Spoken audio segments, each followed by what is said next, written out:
Memories. Yeah, it should be 8 years of that movie. Oh, I have that movie. Should get the trilogy. Side of the Train. Yeah, let's talk about this one, shall we? Like we used to do.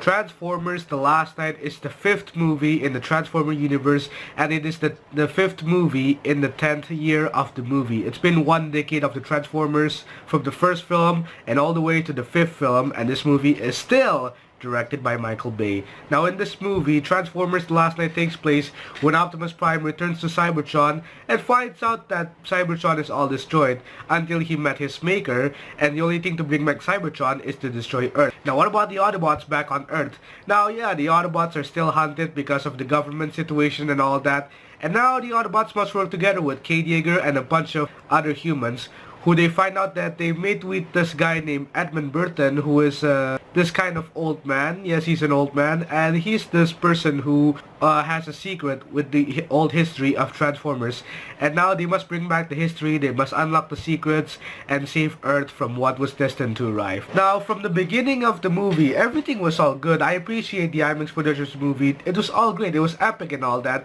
Like, honestly, the credits were a little bit too lazy of it, with the power button and the introduction and all that, and I kind of like it. Like, it was kind of a little bit great, and it was a little bit awkward with it at that situation, but the beginning was like a fresh start. Everything was going to be epic in this moment. It's going to be epic, like what they promised. In the middle of the movie, this is what confused me. Like, there's some little bit of human scenes like in every Transformers movie, and the plotline is the one that confused me. Like, wait, why all of a sudden it's like this, and why is the setting all of a sudden like this, which kind of confused me. Like, oh, what's going on in this movie? Yeah, this thing is happening and all that. And then the ending of this movie, yes, don't get too excited. The Transformer movie is still happening. There's going to be more Transformer movie coming in, and this time no Michael Bay in it. But the ending actually leaves us a secret, like what was coming, actually. The ending is something that we might want to talk about, but not in the spoiler-free review, because it's kind of something that we want to talk about in this, in the ending. Like, there's more to that. There's more to the Transformers than just the ending. Like, it's not yet over. There's going to be more of it, but this time just no Michael Bay in this movie.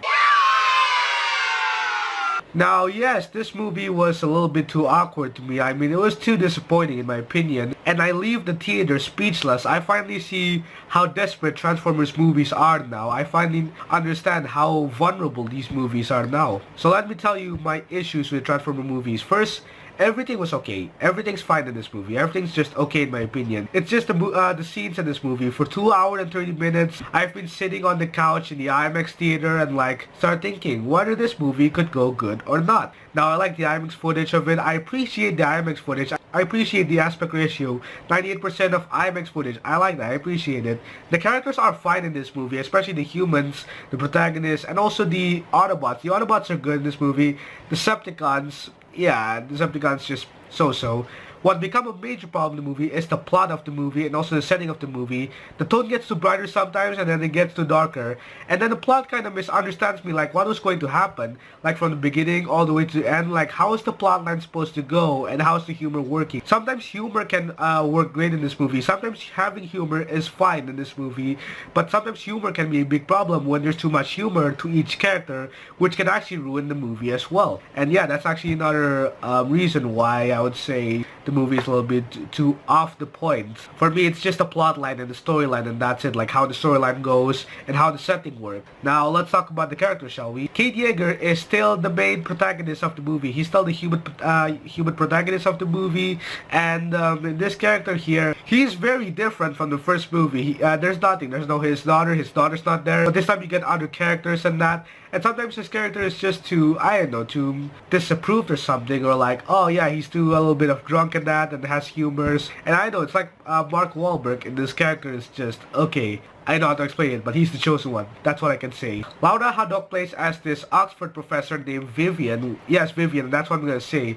So Vivian is this Oxford professor who's into history, which that's actually a good thing. That's a good thing, actually. But turns out that she has a connection with the Last Night, with the Knights of Round Table, with the King Arthur history and that. And now that she was being used, and now she must try to work together with Kate Yeager and try to find a solution on how they're gonna bring the Transformers back again and all that, and try to unlock the secrets. Her character is a little bit, sometimes a little bit just too serious. Yeah, she's a serious character and sometimes in that, and sometimes she's like, okay, off and all that. I mean, she's British and all that, but she's beautiful. Mr. Sir Anthony Hopkins in this movie is Edmund Burton. Yes, that's how I spell his name. So Edmund Burton has a connection with the Transformer history, so he's like the protector of the Transformer history, so he lives in this castle and that, and yeah, he's like telling the history and all that, and how connected and all that, but he doesn't do much in this movie. However, he lives with this butler named Cogman, who is actually he's a drunk person, he's a drunk butler, I'm gonna say. He's drunk, loyal, but deadly. That's what I can say about him. Like, I don't know how to explain this guy, really. It's just, oh god, I don't want to talk about it, really. I just don't want to talk about this character. And then we get this kid named Isabela, played by Isabela Moner. Now, she's basically in this orphanage who becomes an orphan after her parents died from the Battle of Chicago.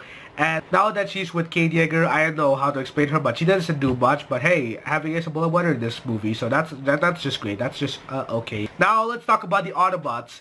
In a nutshell, Optimus Prime. Yes, Optimus Prime is still my favorite character, and then he had to leave Earth.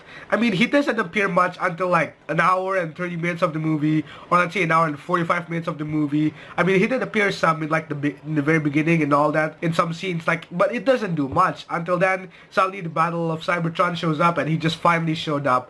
And how do I explain it? He's not very bad at all. It's just like Batman v Superman on how I explain his scene. That's it. That's how I can say about it. Bumblebee's a little bit drunk sometimes. Bumblebee is just... oh, he's fine actually. Bumblebee's fine. I mean, he's cool. I mean, I like when he can like put his parts back again. And finally he talks. Finally he talks in the movie. Finally there's his actual voice. I'm tired of seeing his music voice. And finally he talks. That's what I can say. Hound, yeah, Hound is actually good. Hound is okay. And then Drift, yeah, Drift is person. I mean, I prefer him as blue instead of red, to be honest. And Crosshairs, yeah, Crosshair looks dope. Yeah, Crosshair's fine. Every Autobot's fine. The new Autobot here is Hot Rod. Hot Rod is an awesome character, and then I like his accent, his French accent, and how he transforms. And then he has like this time gun, which I kind of liked it than that. And it kind of makes sense because he's being voiced by Omer Sy, who is this black French actor. But he actually did great with Hot Rod. He did awesome voicing his character. And now let's talk about the Decepticons, the villains here. Megatron.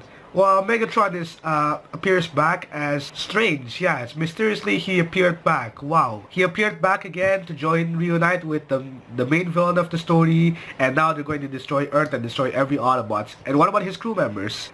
His crew members sucks. Except for Barricade, he's fine. The main villain here is Quintessa, who appears to be this creator of the Prime, and now they're planning to build Cybertron and destroy Earth because Earth has the main villain, which might be a spoiler to it. Oh yeah, I forgot General Lennox. Lennox here returns to the movie, so that's actually cool.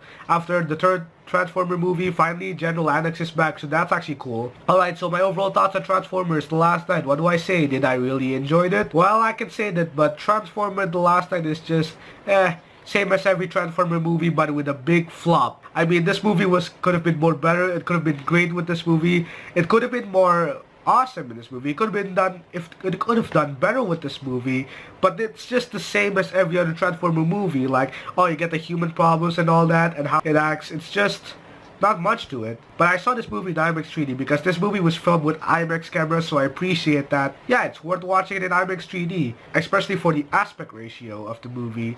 And 98% footage of IMAX, that's actually dope. I really like that. So the cons of Transformers The Last Night, it did well for this movie. But the process I did appreciate because Transformers was actually my fourth movie watching it in theater, because it was the fourth movie I watched in theaters and I was okay with it. I fell in love with this movie. I like Transformers and that. And now with the fifth movie, I'm very thankful that all the way from the first movie and all the way to the fifth movie, I've watched all the Transformer movie for 10 years and I've been a Transformer fan. And this is actually my 10th movie I watched in IMAX because it was filmed with IMAX 3D cameras. And my 11th movie will be Spider-Man Homecoming, which will be an upcoming review for that, so don't worry. But yeah, that was my review on Transformer The Last Night. Have you seen it? What did you guys think of the movie? If you enjoyed the movie, let me know in the comments below. It's just, I don't know how to say about Transformers The Last Night. But yeah, that was my review on Transformer The Last Night. Here's the outro. That is all for this video. If you do enjoy this video, give it a like. That would be very helpful. And in the description, you'll find two links so you can follow me on Twitter, Instagram, and Google+. I appreciate you guys for watching this. And I'll see you another time. Bye-bye.